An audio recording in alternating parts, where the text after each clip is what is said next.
dalam keadaan menghadap kiblat kedua telapak kakinya. Jadi ini menghadap kiblat kedua telapak kakinya. Kemudian jenazah juga ditutup dengan menggunakan kain.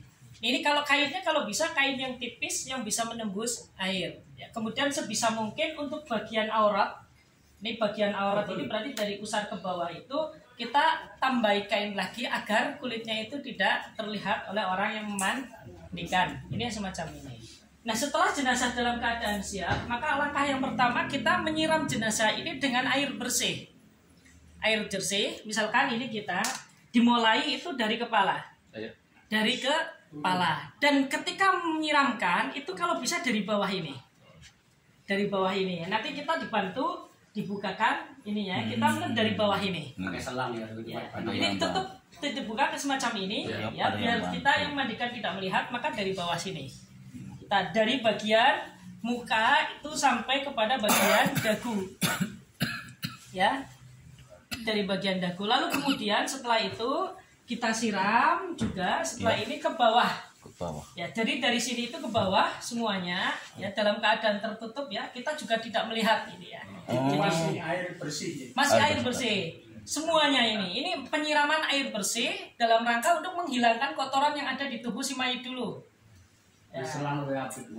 Nah, ini pakai selang juga nggak jadi masalah. Yang penting air bersih ya. Dari sini kanan ke bawah ini ya sampai basah. Lalu kemudian kita juga dari sini dan dari kiri ini ke bawah sama satu jalur sampai kepada ujung kaki. Ini dilakukan tanpa digosok. Tanpa digosok. Ini yang pertama ini dulu. Yang penting basah dulu bagian si mayit. Nah, ini setelah ini baru kita itu yang bawah disiram nggak? Yang bawah kan masih. Yang bawah? Yang langkah pertama tadi. Oh, langkah apa? Yang penting basah dulu untuk bawah. Belum dibalak-balik. Karena kita ini ingin membersihkan bagian si mayit ini biar basah dulu.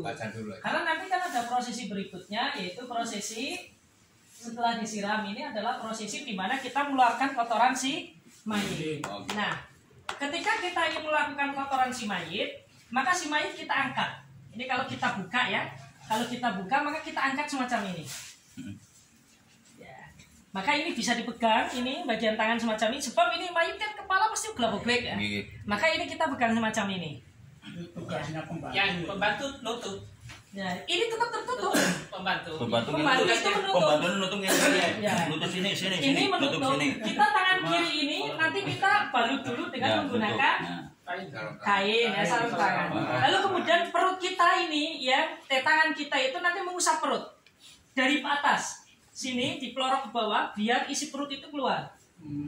Jadi ini harus dalam keadaan tertutup ya. Ini hanya kita contoh jadi kayak perlihatkan ya. Tadi memang ini harus tertutup semuanya, tapi makanya kalau ideal itu dari bawah kain. Jadi nanti kita melorotnya semacam ini. Sampai ke bawah, sampai benar-benar isi perut itu keluar. Ya. Setelah ini ya, jadi ini megangnya semacam ini, tangan. Ini perlu diperhatikan ini karena ini nanti ini ya ini, kemudian ini.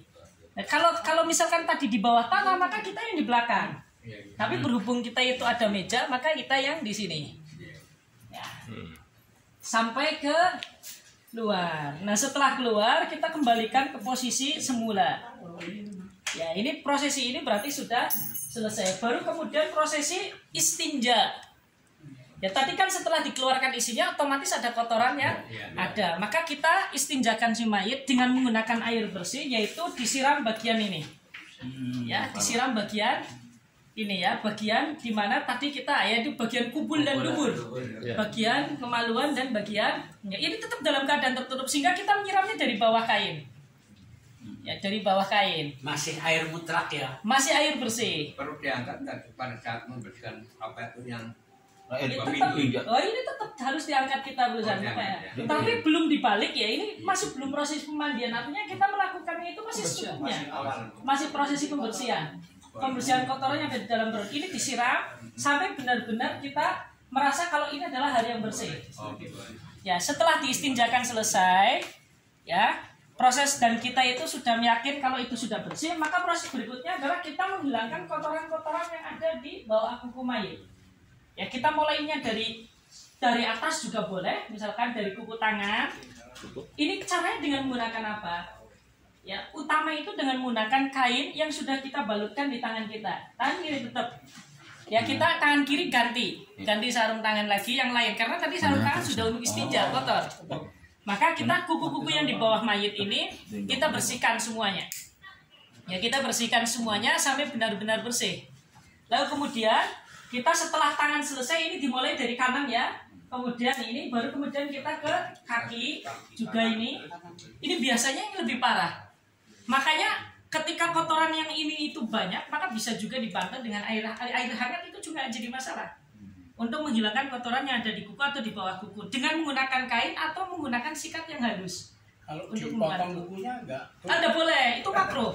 Memotong kuku atau menghilangkan sesuatu dari mayit itu makruh. Kecuali kalau kukunya itu sudah panjang sekali, itu tetap makruh ya. Tetapi itu kalau memang darurat dan sangat terpaksa bisa dilakukan, tetapi itu makruh. Artinya makruh itu dilakukan hanya makruh saja, nggak sampai dosa itu. Ya ini dibersihkan. Kalau di kampung pakai kulit kayu. Daun kelor ya, daun kelor. Kulit kayunya. Kulit daun kelor. Ganut aja ganut. Iya, kulitnya Ya sebenarnya itu Ada. ya bisa pakai sikat gigi juga, boleh. Ada, Pakai kain yang halus juga ada. bisa. Yang halus ada, yang agak mahal dikit lah ya. Itu boleh ya. Karena itu karena dulu itu pakai daun kelor. Ya, utamanya memang siwak.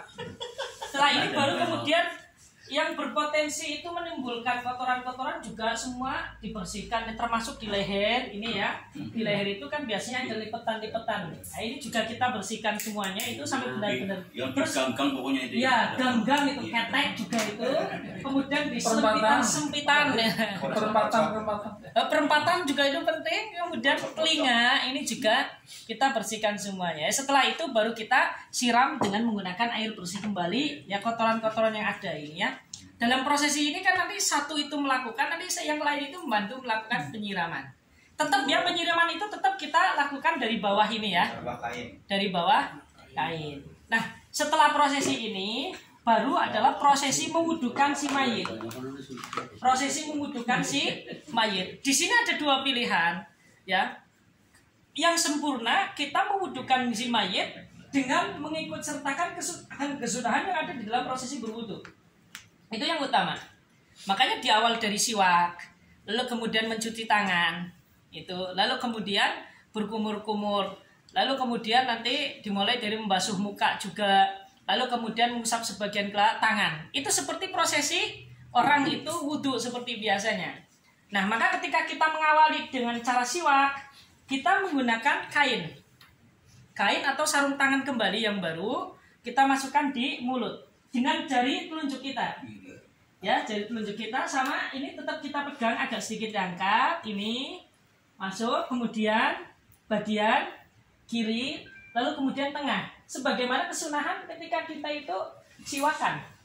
Nggak usah gigikan dari kanan, kiri, kemudian tengah, atas bawah itu, sebagaimana itu. Ya setelah itu baru kemudian kumur-kumur. Kita ambil air, ya, kemudian kita masukkan ke sini. Posisi kepala agak sedikit, jangan kayak gini, tapi agak sedikit diangkat semacam ini. Secukupnya kotoran-kotoran yang ada itu sekiranya bisa hilang. Dan diteruskan dengan prosesi berwudu sampai kepada pembasuhan kedua kaki. Nah setelah ini wudu selesai baru kita mau, tadi ingat ya ketika wudu kita harus niat. Ya nawaitul wudu al-masnuna lihadal mayit. Ini tadi ketika prosesi berwudu, terutama ketika kita mulai membasuh muka. Dan juga ya, sekalian aja mas.